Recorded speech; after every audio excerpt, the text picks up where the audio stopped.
विमोचन अपने कर कमलों से करने की कृपा करें और मंचासीन सभी विभूतियों से भी निवेदन है कि अपनी सहभागिता सुनिश्चित करें इस शुभ अवसर पर और आप सभी को बहुत बहुत बधाई दे सकें।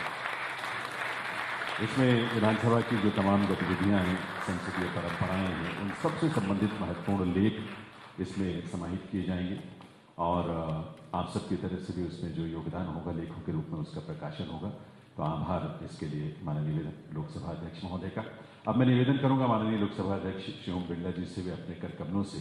सन 1924 से 30 तक की जो केंद्रीय विधानसभा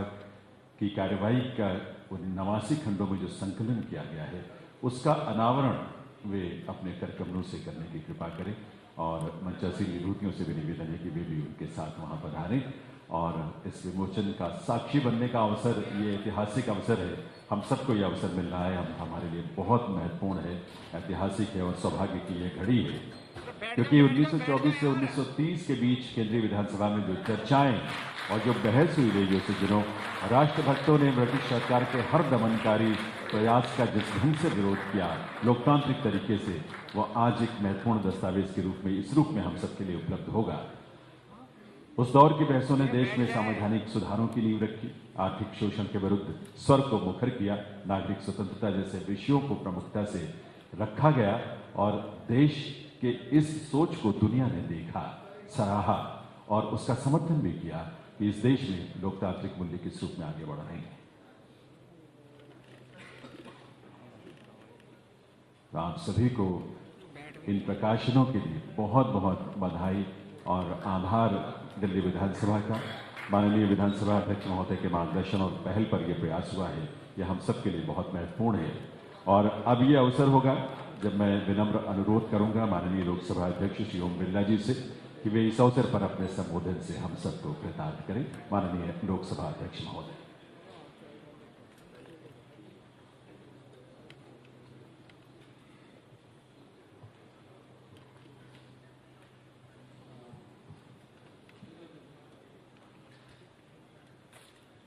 आज इस लोकतंत्र की विरासत और लोकतंत्र की विरासत के साथ इस केंद्रीय विधानसभा के उस समय के कक्ष, जो आज भी लोकतांत्रिक प्रक्रियाओं के संघर्ष के लिए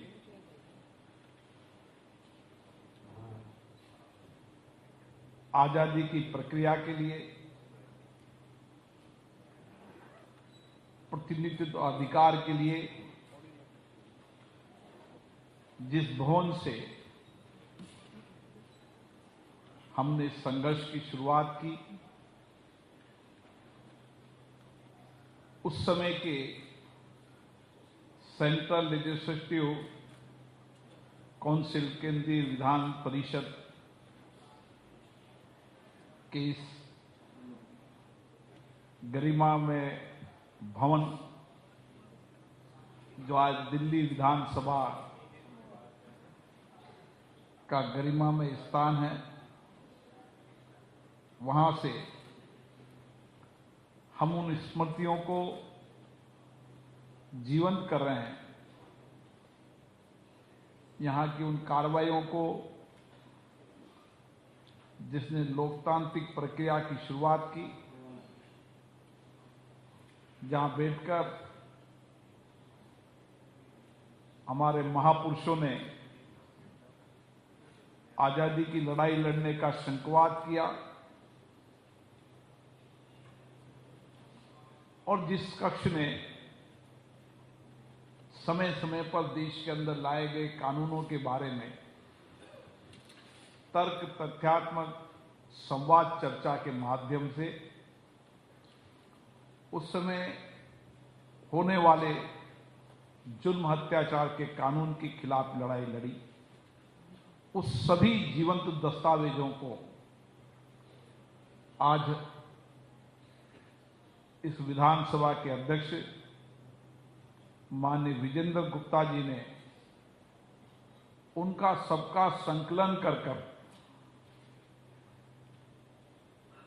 1924 से लेकर 1930 तक की उन कार्रवाइयों को 79 खंडों के अंदर देश की आने वाली पीढ़ी देश के अंदर लोकतांत्रिक संस्थाएं किस तरीके से उस शासन के समय भी, जब देश में अंग्रेजों का शासन था,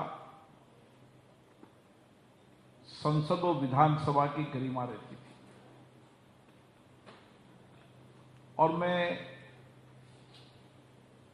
आदरपूर्ण स्मरण करना चाहता हूं केंद्रीय विधान परिषद के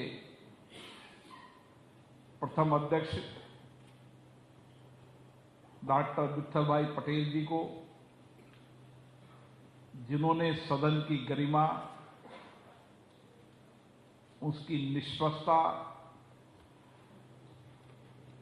स्पीकर ऑफिस की मर्यादा को बनाए रखने के लिए समय समय पर उस समय के शासन को भी संदेश देने का काम किया। और इसीलिए विठल भाई पटेल जी ने जो नींव संसद के अंदर लोकप्रिय प्रक्रियाओं की डाली, नियमों प्रक्रियाओं की डाली, आज भी केंद्र और राज्य की विधानसभाओं के लिए वो मार्गदर्शन का काम करती है। इसलिए विधानसभाओं, लोकसभा के अंदर सदन की महत्ता, गरिमा, उसके नियम, उसके कानून, उनकी परंपराएं और समय समय पर अध्यक्ष ने दिए हुए निर्देश,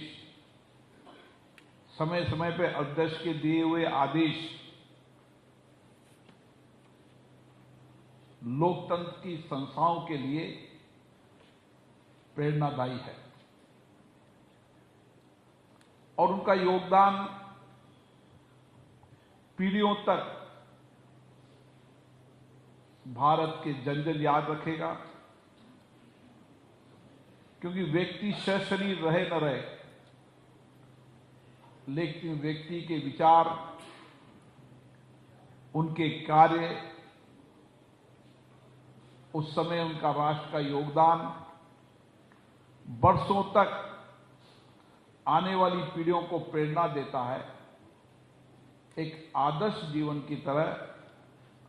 राष्ट्र और देश के समर्पित होने का। उस समय ब्रिटिश शासन था, लेकिन ब्रिटिश शासन होने के बावजूद भी सरदार वल्लभ भाई पटेल के बड़े भाई विठल भाई पटेल ने सदन की गरिमा को नहीं गिरने दिया। और इसीलिए आज ये भवन हम सबको उस समय के राजनेताओं को, जो देश की आजादी के लिए संघर्ष कर रहे थे, जिन्होंने इसी असेंबली हॉल के अंदर अपने विचारों से, अपने प्रबंधनों से, अपने तर्क और तथ्यों से उस समय शासन को सही तर्क के माध्यम से बताने का काम किया। मुझे आशा है ये सभी दुर्लभ विधायी दस्तावेज संसद, विधानसभा के सदस्यों के लिए नहीं, पूरे देश के अंदर लोकतंत्र पर विश्वास करने वाले लोगों को जीवंत रूप से हमेशा मार्गदर्शन देते रहेंगे।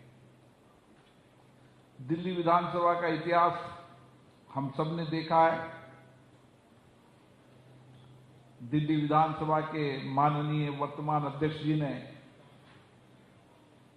कई सारे कार्यक्रमों के माध्यम से दिल्ली विधानसभा की विरासत, इतिहास, इस विधानसभा की कार्रवाई, गौरवशाली परंपराओं को जीवंत दस्तावेजों के माध्यम से और अनुभवों के आधार पर भी समय समय पर बताने का काम किया है। और मुझे आशा है कि ये विधायी चेतना स्मारिका हमारी उस समय की वैचारिक क्षमता को, उस समय के नेतृत्व को भी मार्गदर्शन देती रहेगी और वर्तमान समय के अंदर भी लोकतांत्रिक संस्थाओं के मार्गदर्शन के रूप में भी काम करेगी और जनप्रतिनिधियों को वैचारिक रूप से मार्गदर्शन करने का काम करेगी। और इसलिए हमारी बहुत बड़ी जिम्मेदारी बन जाती है कि आजादी के 75 वर्ष बाद हम इन संस्थाओं के अंदर हमारे इतिहास को, हमारी विरासत को, हमारे उन नेताओं को जिन्होंने आजादी की लड़ाई लड़ी, आजादी के बाद देश को चलाने का काम किया, संविधान बनाने का काम किया, उन सारी डिबेट और चर्चाओं का ये संकलन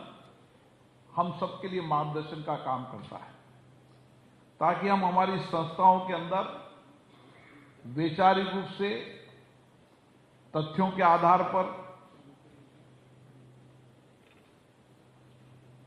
अपनी अनुभव के आधार पर भी और तथ्यपूर्ण चर्चा करने के संवाद का केंद्र बनाएं। हमारी लोकतांत्रिक प्रक्रिया हमेशा संवाद, चर्चा, सहमति, असहमति, ये हमारी लोकतांत्रिक संस्थाओं का शक्ति रही है और इसीलिए इस लोकतांत्रिक संस्थाओं के अंदर हम जितनी तथ्यपूर्ण तथ्यों के आधार पर चर्चा करेंगे, उतनी ही संस्था की गरिमा भी बढ़ेगी और हमारे विचार और दृष्टिकोण को आने वाली पीढ़ियों के लिए मार्गदर्शन भी काम करेगा। और इसीलिए विधानसभा, नेशनल विधानसभा के अध्यक्ष श्रीमान विट्ठल भाई पटेल जी का ये जीवंत दस्तावेज आने वाली पीढ़ियों के लिए प्रेरणा स्रोत रहे और आने वाले समय के अंदर हम एक ऐसी पीढ़ी तैयार करें जो देश और राष्ट्र के हित में काम करे, अपने विचार से, अपने दृष्टिकोण से, अपने मत में राष्ट्र प्रथम हो, ताकि हम एक ऐसे देश के निर्माण की ओर आगे बढ़ें जो हमारी लोकतांत्रिक प्रक्रियाओं का हमेशा हिस्सा रहे। और आज भी दुनिया के वैश्विक मंच पर भी भारत का लोकतंत्र मार्गदर्शन का काम करता है। दुनिया के जितनी भी देश के अंदर अलग अलग लोकतांत्रिक संस्थाओं के अंदर हम गर्व के साथ कह सकते हैं, भारत की लोकतांत्रिक संस्थाओं में चर्चा, संवाद, सहमति, असहमति से ही हमने देश के नवनिर्माण का काम किया है। हमारे जन जन में, हमारे हर कार्य में, हमारे व्यवहार में लोकतंत्र है, हमारी कार्य प्रणाली में लोकतंत्र है और इसीलिए हम वैश्विक प्लेटफॉर्म पर भी लोकतंत्र के अंदर मार्गदर्शन का काम करते हैं। हमारा संविधान दुनिया का वो दस्तावेज है जो आने वाली पीढ़ियों को हमेशा कैसी लोकतांत्रिक देश की प्रक्रिया, नियम कानून होने चाहिए, ये निश्चित रूप से मार्गदर्शन करता रहेगा। मैं पुनः दिल्ली विधानसभा के अध्यक्ष जी को धन्यवाद देता हूं, संसदीय कार्य मंत्री जी को, हमारे विधानसभा के उपाध्यक्ष जी को और आज इस कार्यक्रम में आए हमारे संसदीय कार्य मंत्री किरण रिजिजू जी को, सभी माननीय मंत्रीगण, सांसदगण, पूर्व राज्यपाल महोदय, विशिष्ट अतिथिगण, सभी गणमान्य अतिथियों को भी धन्यवाद देता हूं कि उन्होंने आज इस कार्यक्रम में आकर इस कार्यक्रम की गरिमा भी बढ़ाई और हमारा लोकतंत्र में विश्वास है, हमारी विरासत, हमारा इतिहास हमारी ताकत भी है और हमारे लिए मार्गदर्शन भी है। आप सभी को बहुत बहुत धन्यवाद।